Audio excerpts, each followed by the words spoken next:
Baye Fall. en fait dañoo ñëw fii gis naa bi am ñu gis monsieur le maire mu ngi yëkkati cantine yi nga xam ne ñoo nekk ci garage bi tey yéen li ngeen gis tey ñëpp ñoo ngi si teg seen bët yéen tey na ngeen koy dundee ak ban métier ngeen jàpp lii vraiment ñun amuñu ci métit dañuy sant yàlla parce que am réew defar la njëkke am réew defar lay njëkke lii muy def nii bu ñu yaakaar ne yàq la defar la bu kenn yaakaar ne yàq la président day defar ñun ñoo ko xool ba am ci moom yaakaar ñu fal ko ngir mu liggéey buy liggéey nii nag lii du yàq liggéey la ñan ci sant yàlla te ñaanal ko mu commencé ko ci bismillahi rahmaani rahim àggale ko ci alhamdulilahi rabil alamina loolu la ni ñaan loolu la doomu aadama yëpp yi ñaan lii moom dañ ko rafetlu yàlla na defar ci jàmm commencé ci jàmm mu àgg ci jàmm loolu la ni ñaan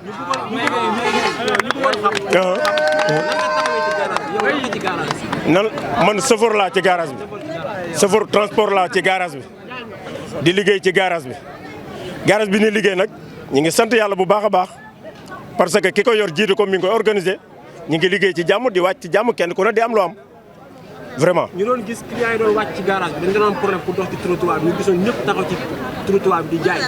tey ñoom ñoo ngi déplorer loolu que ni tey ñoom ñëpp bu ñuy dal du ñu dal sax ci monsieur le maire mais dañuy dal ci président Bassirou Diomaye Faye ak Sonko. te tey ñu ñoo waxoon dañuy xool pour koo xamante ne day defar Sénégal.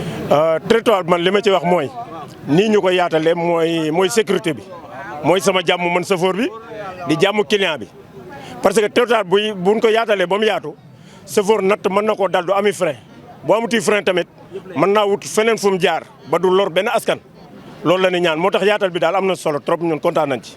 léegi lan ngay wax ñi nga xamante ni amuñu gis-gis bi nga am ci rafetlu lii.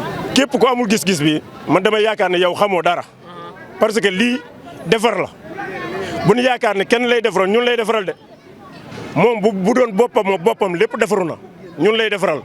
ñun ñi nga xam ne ñooy jaar ci télé bi ñun ñi nga xam ne ñooy jaar ci ruq yi ñun lay defaral lii bu yaatoo ba yaatu sàcc yi sàcc sax nañ sóoraale doomu aadama ndax yaatu bi mu yaatu ñi ngi ko ci sant di ko gërëm di ñaan yàlla na ko yàlla àggal commencé ci bismillahi rahmaani rahim àggaleel ko ci alhamdulilahi rabil alamin message boo xamante ni moom ngay wax kii nga xamante ni mooy suñu président Bassirou Diomaye Faye Ousmane Sonko ban message bi ma leen wax mooy liggéey bin sas askan wi nan ko àggale loolu donc leen askan wi xaaree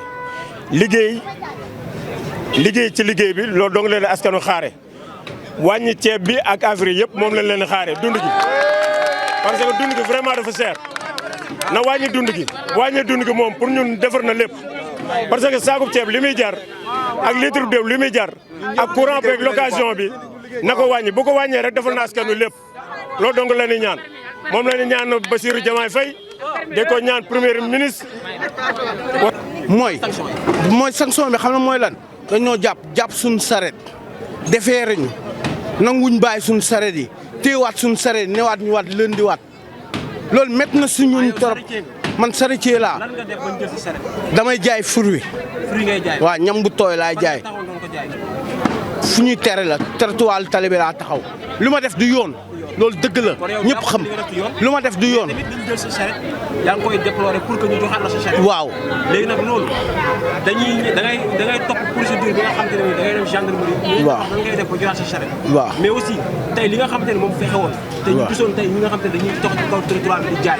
waaw loolu rafetlu woon nga ko wala rafetlu woon. non loolu du jaaduwul du yoon du dëgg du yoon waane doomu aadama yi ñëpp dañoo yemul moyen yi tolloowuñu ñi dañoo am 1 ñii am 2 ñii am 3 ñii am 4 ñii am 5 saa su ne nag dañuy mën a rat di jàppalante fii Sénégal la quoi dëkk teranga lañ wax quoi marchand ambulant am na fépp foo dem si àdduna nit ñi dañuy jógee Sénégal fii sax dem Europe di marchand ambulant kon war nañ mën a jàppale may ñu loo xamante ne dañuy sutoriku. léegi yow sax amoon message boo xamante ne moom ngay wax monsieur le maire lan lay doon. monsieur le maire xam la laa koy wax mu dimbali ñun ñi nga xam ne dañoo jàppoon suñu sareet yi mu dimbali ñu si ñun mun nañu xooli leneen bàyyi nañ fii waaye teg nañ ñu benn méthode boo xam ne defeere nañ ñu ba pare teewaat suñu sareet ñu yor ay njaboot yor ay fas mënuñu leen jox ñu lekk mënuñu leen jox ñu naan te kenn duñ si dimbali. Franchement, moi, c'est un commerçant ici. Oui, où je vends, il y a place pour moi, il y a place les gens aussi. Mais pour venir, pour dégager les gens, casser son chose, franchement, c'est pas bon. C'est drange les gens. Également, ce n'est pas les gouvernements à donner les gens la nourriture. Ils sont loyers. Est-ce qu'on vous a averti? Hein? Est-ce qu'on vous a averti avant que les autorités fassent ça? Oui, ils ont averti, mais si tu vois normalement, ça, parce que ici c'est la route, les gens poussent, l'autre passe fréquemment. Mais pour venir pour dégager les gens comme ça, franchement, c'est pas normal. Tu n'es pas d'accord avec monsieur le maire? Tu n'es pas d'accord avec le monsieur le maire? Je n'ai pas d'accord avec ça. Tu as quel mot à lui dire? Tu as quel message à lui dire? Les choses que je dis, ça ils sont faits, c'est pas l'appel. Ça me laisse les gens pour ouvrir, pour ouvrir.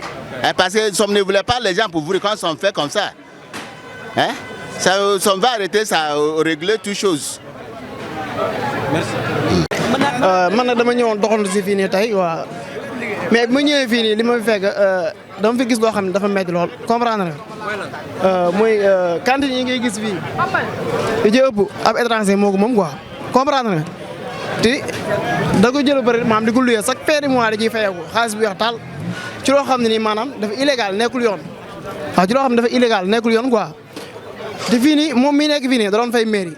da doon fay mairie chaque mois da ko doon fay comprendre nga am na ay papiers yu wër moom xaw ma nag lu mu doon fay mairie quoi mais moom wane na ne am na ay papiers yu leer da doon fay mairie mais courant bii nii moom indiwu ko fi comprendre nga kon am na ñuy def ñi nga xamante ni maanaam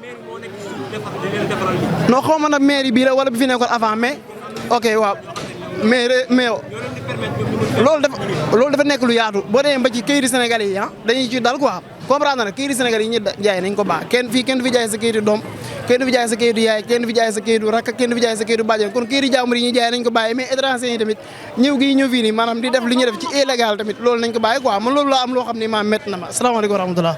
ok loolu maa jaajëf.